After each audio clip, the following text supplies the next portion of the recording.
ici, il est question pour nous de parler des tableaux magiques. Ici, on nous dit soit un tableau d'entier à deux dimensions de n lignes et n colonnes. Écris un programme qui reconnaît si ce tableau est magique ou non. Un tableau magique est un tableau dont la somme des deux diagonales des n lignes et des n colonnes sont toutes égales. Alors, pour cela, qu'est-ce que nous devons faire?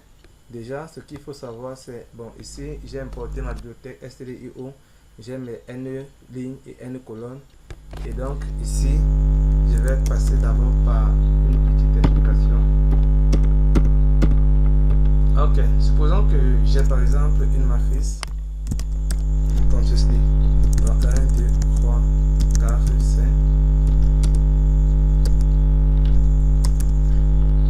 4, 5,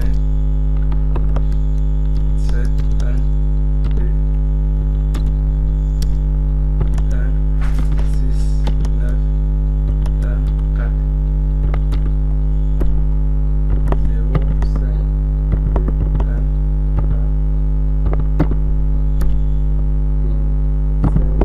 2, 3, 6, 7. Donc voilà une matrice. Donc ça c'est 1, 2, 3, 4,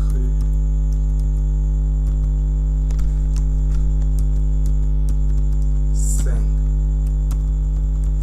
Donc ça c'est le nombre de lignes.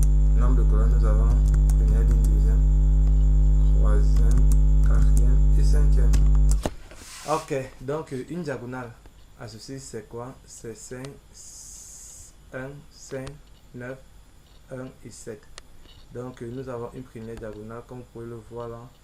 1, 5, 9, 1 et 7. Et donc ici, une seconde diagonale c'est 5, 5, 9, 1, 5.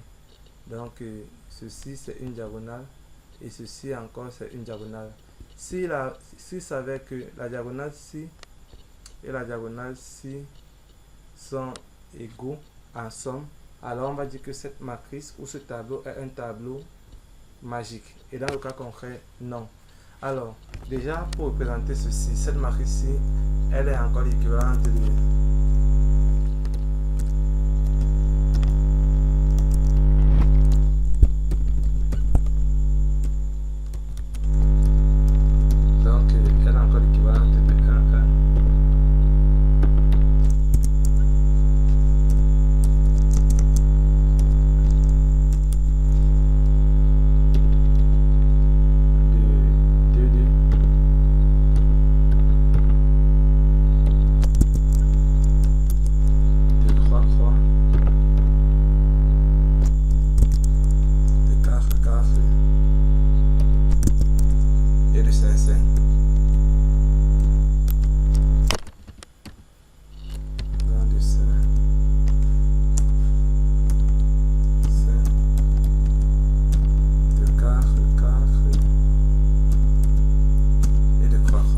Donc on peut constater ici que 1, 1, 2, 2, troisième ligne, troisième colonne, quatrième ligne, quatrième colonne, cinquième ligne, cinquième colonne.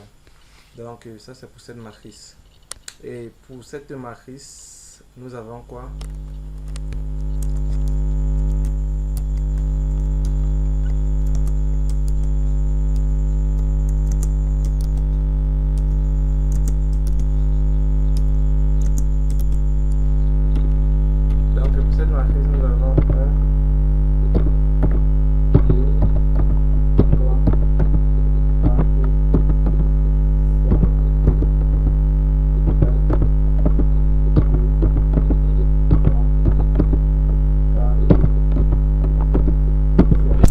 Donc pour la seconde matrice, nous voyons que les lignes sont l'inverse des colonnes.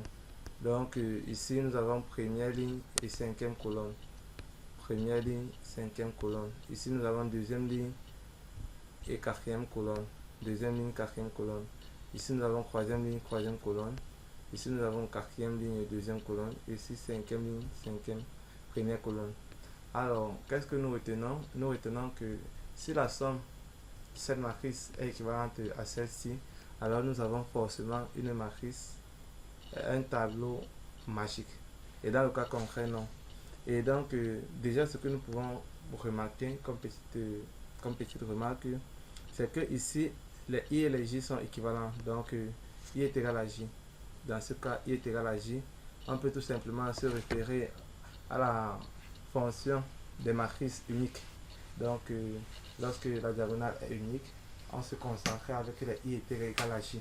Et on affectait à 1. Donc, on peut se référer à cela pour pouvoir facilement trouver ces champs. Mais ici, les I et les J sont différents. Donc, on va prendre I à première position et J, on va prendre la taille du tableau de fin. Et à chaque fois, on incrémente I et on décrémente J. Chaque fois, on incrémente I, on décrémente J. On incrémente I, on décrémente J, ainsi de suite, ainsi de suite.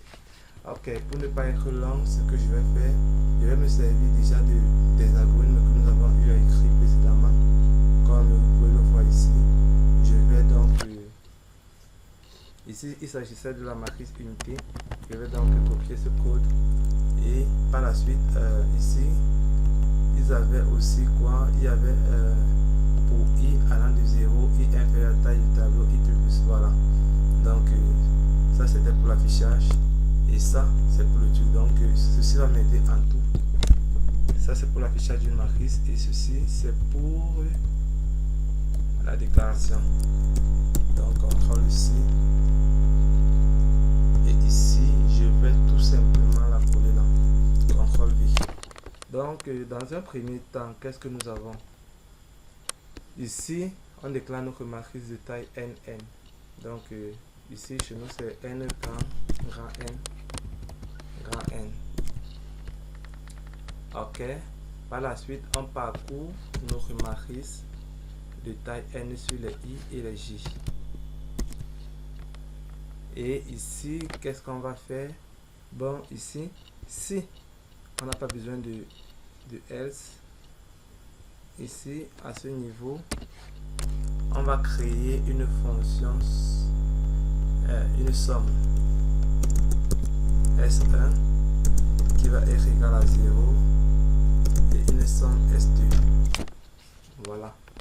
Et donc ici, si nous sommes dans ce cas, donc le I équivaut au J. Donc si I est égal à J, alors à S1, on affecte directement la somme de IJ. Donc c'est-à-dire la somme de cette matrice. Qu'en est-il maintenant de cette matrice? Nous pouvons la coder directement en dur, car nous savons les différentes valeurs que nous avons là. Donc pour cela, ce que je vais faire, c'est quoi? Je vais tout simplement prendre ça CTRL C et puis ici à ce niveau, je vais donner le nom de ma matrice CTRL V. Donc là, point virgule. À S2, j'affecte la matrice à la position 1, 5, plus la matrice à la position.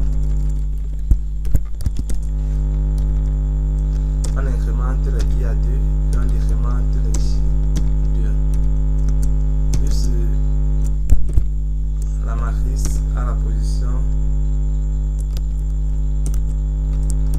J'incrémente les I à 3 et je décrémente les J à 3.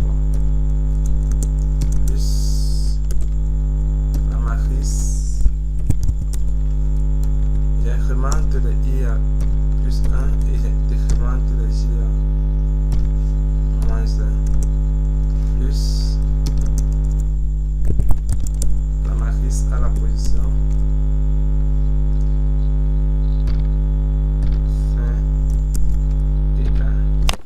Donc, en gros, les matrices ne commencent pas réellement par des 1. Si vous avez constaté ici, nous avons mis 0. Donc, la matrice réellement commence à partir de 0. Et pour 0, nous devons avoir aussi ici. Donc, ici, nous devons avoir en réalité, nous devons avoir 1. Pourquoi 1? Si nous revenons là, dans le cours, permettez-moi de faire un rappel du coup. Ici, qu'est-ce que nous avons dit? Ici, voilà, on dit que la matrice 2,1 est l'expression qui désigne l'élément du tableau se trouvant au croisement de la troisième ligne. Donc, lorsque nous sommes en 2, en réalité, nous sommes à la troisième ligne. Et lorsque nous sommes à 1, nous sommes à la deuxième colonne. Donc, les matrices partent de 0 à la taille du tableau et non de 0 à la taille moins 1 du tableau. Donc, de 0 à la taille du tableau. C'est donc la raison pour laquelle ici, nous avons, bien sûr, nous avons un 0 à la taille du tableau. Mais par contre, ici, nous la laissons de 1 à la taille du tableau. Mais c'est vrai que s'il y a l'ambiguïté, nous devons le voir au niveau de l'exécution et puis nous pourrons le corriger après. Mais jusqu'ici, d'après le cours, tout va bien. Alors, maintenant, il faudrait donc que je puisse entrer les valeurs. Et pour cela, j'ai besoin de me servir de l'algorithme que nous avons écrit concernant l'entrée des valeurs dans un tableau. Je vais me rendre au niveau du tableau pour vérifier. Donc, voilà, c'est ceci. CTRL-C. Et puis, je me rends au niveau de mon algorithme. Ici, je vais insérer à quelle position? Ouais, là. Donc, CTRL-V. Alors, ici, qu'est-ce que nous disons? Nous demandons de parcourir déjà la taille sur les lignes et par la suite aussi la taille sur les colonnes.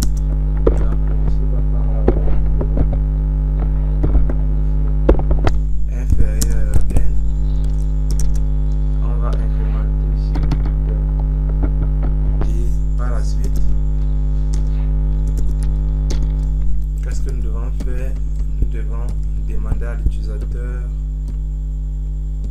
de nous donner les valeurs à lui. Et donc, ici, nous devons la récupérer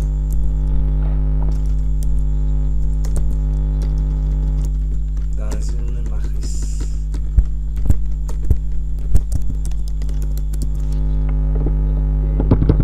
Une matrice avec un nombre de lignes et un nombre de colonnes. Et là, nous devons appeler notre matrice sur les lignes et les colonnes. Et donc voilà, je crois que c'est tout pour cette partie. Si nous enregistrons et nous vérifions s'il n'y a pas d'ambiguïté ou si nous n'avons pas dit d'incohérence, voilà. Par exemple ici, nous devons mettre la taille constante. C'est un peu l'inconvénient avec le copier-coller, quoi. Donc lorsque vous faites du copier-coller, il faut toujours s'attendre à quelque chose de la sorte. Ok, je vais enregistrer et puis nous devons voir le reste dans le code. Le nom c'est Magic Table. Donc ici nous avons CLS, GCC, Magic Table.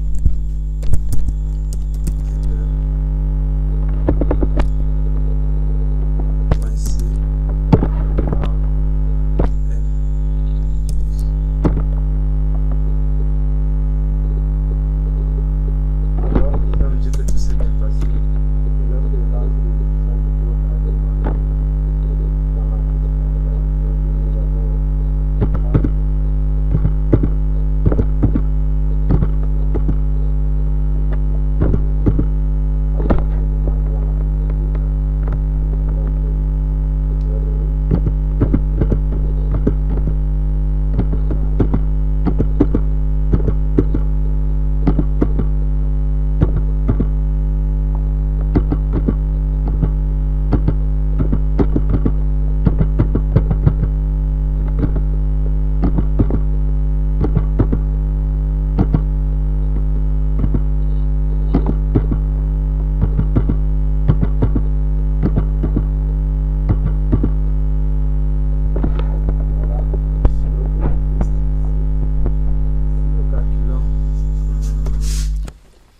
calculons la diagonale.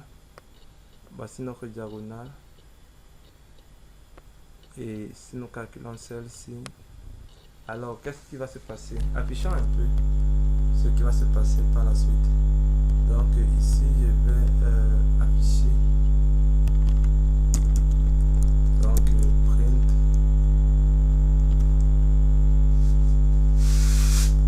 Printf. Mais avant ça, je vais ici S1 égale à S2. Alors ici, qu'est-ce que je vais dire?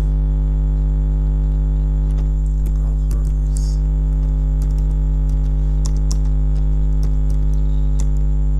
CTRL V.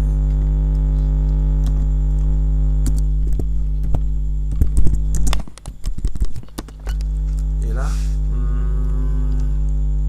pourcentage D et pourcentage D.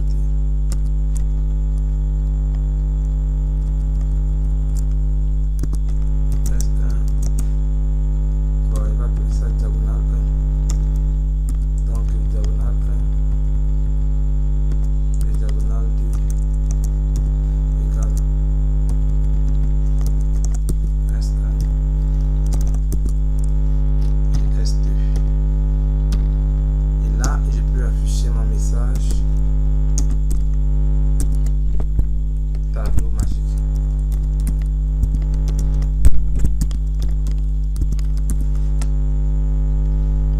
Tout simplement. Tout simplement.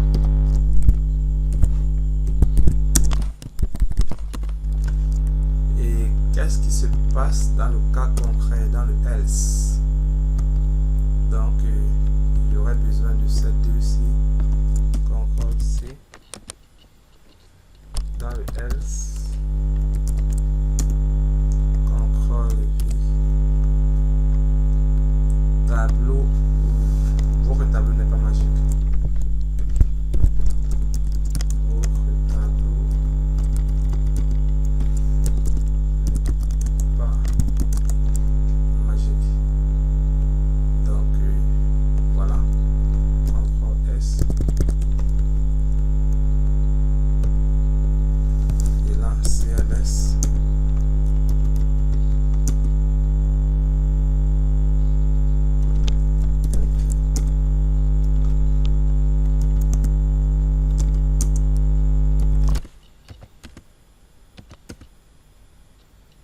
Ah, j'ai fait une erreur. Donc je vais arrêter le programme pour que ça ne me dérange pas et relancer.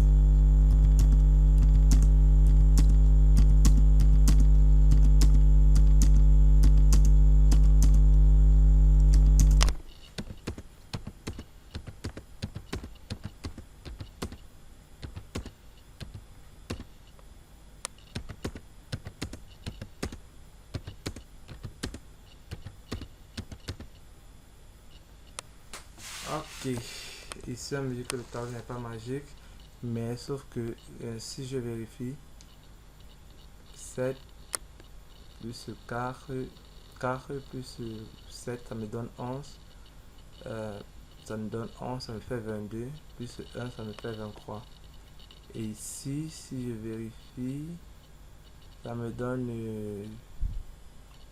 9 plus 2 ça me fait 11, plus 9 ça me fait 20, plus 6 ça me fait 26. Donc les deux valeurs ne correspondent pas à mes diagonales.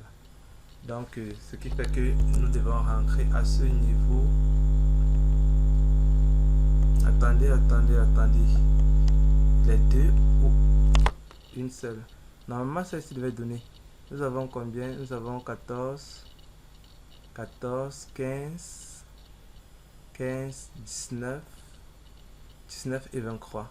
Donc celle-ci est correcte. Ce qui est incorrect, c'est celle-ci qui nous donne avec des erreurs. Donc ce qu'il faut corriger, c'est S2. Pourquoi S2 me donne avec des erreurs? Donc ici, qu'est-ce que j'ai dit? J'ai dit que je devais prendre au tableau. Donc ici j'ai déjà mon tableau avec les valeurs initialisées, et par la suite ici je veux accéder aux éléments du tableau, donc uniquement aux éléments à la position indiquée, à la position 1 5, à la position 2 4, à la position 3 3, à la position 4 2 et à la position 5 1. Et alors ici réellement l'algorithme part à partir de 0. Donc lorsqu'il dit à la position 1, ça veut dire que l'ordinateur a, oui, c'est vrai. Pour ce faire, nous devons commencer plutôt ici à partir de 0 à 4. Ici de 1 à 3. Ici de 2 à 2. Ici de 3 à 1. Ici de 4 à 0. CTRL S, CTRL S. Et puis on va relancer notre algorithme.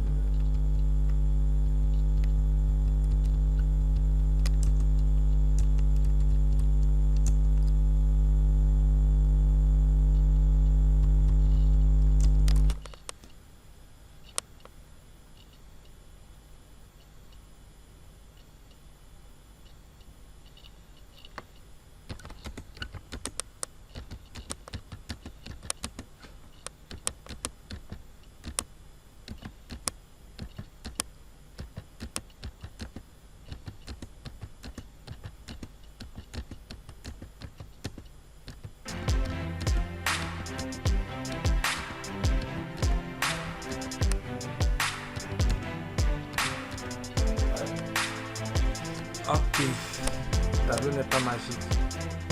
Vérifions donc ceci. Nous avons 8 plus 2 qui nous font 10, plus 5 qui nous font 15, plus 2 qui nous font 16, 17, plus 1 qui nous font 18. Le 1 est correct.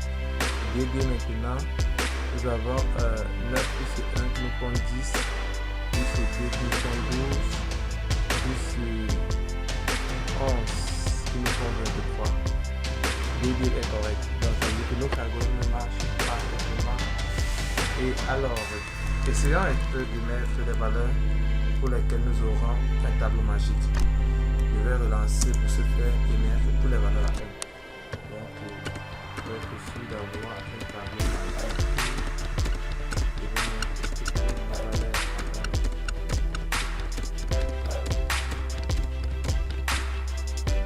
1. Alors, le tableau est bel et bien magique. Le tableau est bel et bien magique. D1 et D2 sont équivalents. Alors, il était question donc pour nous ici de déterminer si un tableau était magique ou pas. Et j'espère que vous avez compris le principe. Et je vous donne rendez-vous pour la prochaine vidéo. Sur ce, portez-vous bien.